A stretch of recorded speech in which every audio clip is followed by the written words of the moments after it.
வணக்கம். வாங்க இன்றைக்கி என்னென்னு பார்த்துடலாம். சூப்பரான மீன் தான் வாங்கியிருக்கோம் பாருங்கள். கிழங்கா மீன், சங்கரா மீன் எல்லாமே ஃப்ரெஷ்ஷாக இருக்குது.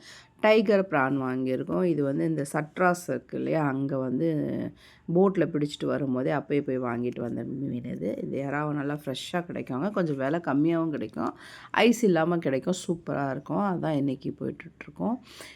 இதெல்லாம் க்ளீன் பண்ணி நம்ம ஃப்ரிட்ஜில் வச்சிட்டோம்னா ஒரு 2 நாள் 3 நாளைக்கு நம்ம யூஸ் பண்ணுறதுக்கு சூப்பராக இருக்கும். இப்போ அங்கே கொஞ்சம் வெளியே போகிற வேலை இருந்ததுனால அங்கேருந்து வாங்கிட்டு வந்திருந்தாங்க.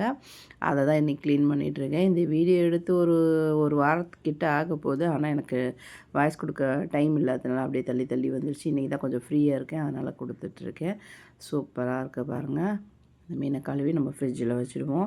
எப்போவுமே இப்படி தான் மீன் வாங்கினா உடனே செய்ய மாட்டோம். உடனே செய்கிறதுக்குனா காலைல சமைச்சிருவோம். அதனால் நம்ம வந்து பொறுமையாக ஃப்ரிட்ஜில் எடுத்து வச்சுட்டு அதுக்கப்புறமா தான் செய்வேன். காலையில் எந்த வேலையாக இருந்தாலும் டக்கு டக்கு டக்குன்னு முடிச்சிடணும். அப்போ தான் கொஞ்சம் ஃப்ரீயாக இருக்க முடியும் நம்மளால்.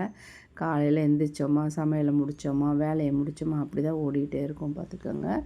என்ன தான் இருந்தாலும் ஓடி ஓடி உழைச்சாலும் ஒரு அளவுக்கு மேலே நம்மளால் உழைக்க முடிய மாட்டேங்குது.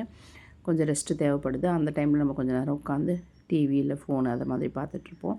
சும்மா ஃபோனையே பார்த்து நம்ம டைமை வேஸ்ட் பண்ணக்கூடாது. எதையாவது ஒன்று செய்யணும். கண்டிப்பாக லேடிஸ் வந்து ஒரு கைத்தொழில் செய்கிறது ரொம்ப நல்லது. ஏதாவது ஒரு கைத்தொழில் கண்டிப்பாக கற்றுக்கணும் பாருங்கள். அது டெய்லரிங்காக இருக்கலாம். அதுக்கப்புறம் வந்து இந்த ஆரி ஒர்க் பண்ணுறதெல்லாம் இப்போ நல்லா வந்துட்டுருக்கு. அதில் நல்ல காசும் கிடைக்குது. ப்ளவுஸும் வந்து அப்போ உள்ளது மாதிரி இல்லை. இப்போ நல்லா ப்ளவுஸ் தைச்சா நல்ல காசு. எதையாவது ஒன்று கண்டிப்பாக பண்ணிக்கிட்டு தான் இருக்கணும் பாருங்கள். ஏதாவது நமக்கு தெரிஞ்சது என்னவோ அதை பண்ணணும். அப்படி இல்லை ஏதாவது ஒரு வேலைக்கு போயிடணும். நம்ம நல்லா இருக்கும்போது வேலைக்கு போனால் தான் நம்மளை காசு நம்ம வந்து சேமித்து வைக்க முடியும். மீனை நல்லா கழுவிட்டுருக்கேன் பாருங்கள். கதை பேசிகிட்ருக்கேன். சூப்பராக இருக்குது பாருங்கள். இந்த மீன் நல்லா ஃப்ரெஷ்ஷாக இருக்குது பாருங்கள். அதாவது புது மீனுன்றது கரெக்டாக இருக்குது. நல்லா க்ளீன் பண்ணவும் நல்லா ஈஸியாக இருக்குது. ஆனால் பெறால் எடுக்க கொஞ்சம் கஷ்டமாக இருக்கும். எப்போவுமே புது மீனில் வந்து பெறால் எடுக்க முடியாது. அது கொஞ்சம் கஷ்டமாக இருக்கும் பார்த்துக்கோங்க. சூப்பராக இருக்குது இல்லையா? அவ்வளோதான். ஏதாவது ஒரு பிஸ்னஸ் பண்ணணுன்னா இப்போ கொஞ்சம் டைம் இல்லை. அதனால் கண்டிப்பாக ஒரு நாள் பிஸ்னஸ் திரும்ப ஸ்டார்ட் பண்ணிவிடுவேன். இதுக்கு முன்னாடி வந்து கார்மெண்ட்ஸ்லேருந்து நம்ம வந்து மெட்டீரியலாக எடுத்துகிட்டு வந்து அதில் வந்து சீக்வன்ஸு, பீட்ஸு இதெல்லாம் நம்ம த்ரெட் ஒர்க்கு அதெல்லாம் பண்ணி கொடுத்துட்ருந்தோம்.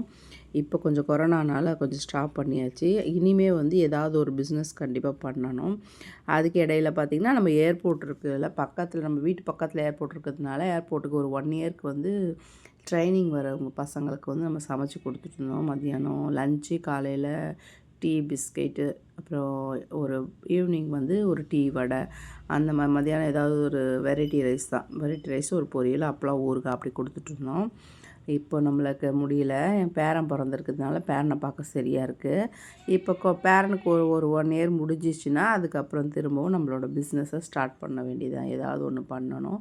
முடிகிற வரையில் ஏதாவது ஒன்று செய்யணும். சும்மா உட்காந்துட்டு இருந்தால் நமக்கு வேலைக்கு ஆகாது.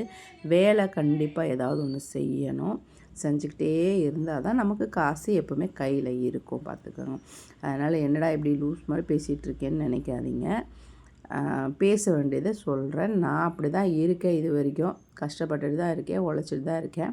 இந்த வீடியோ பார்க்குறவங்க கண்டிப்பாக லைக் பண்ணி, ஷேர் பண்ணி, கமெண்ட் பண்ணுங்கள். நம்ம சேனலை மறக்காமல் சப்ஸ்கிரைப் பண்ணுங்கள். வீடியோ எதுக்கு போடுறோன்னா அந்த மீன் எப்படி கழுவுறது அப்படின்றதுனால வீடியோ போட்டுட்ருக்கேன். பார்த்துட்டு பிடிச்சிருந்தால் லைக் பண்ணி, ஷேர் பண்ணி, கமெண்ட் பண்ணுங்கள். வணக்கம்.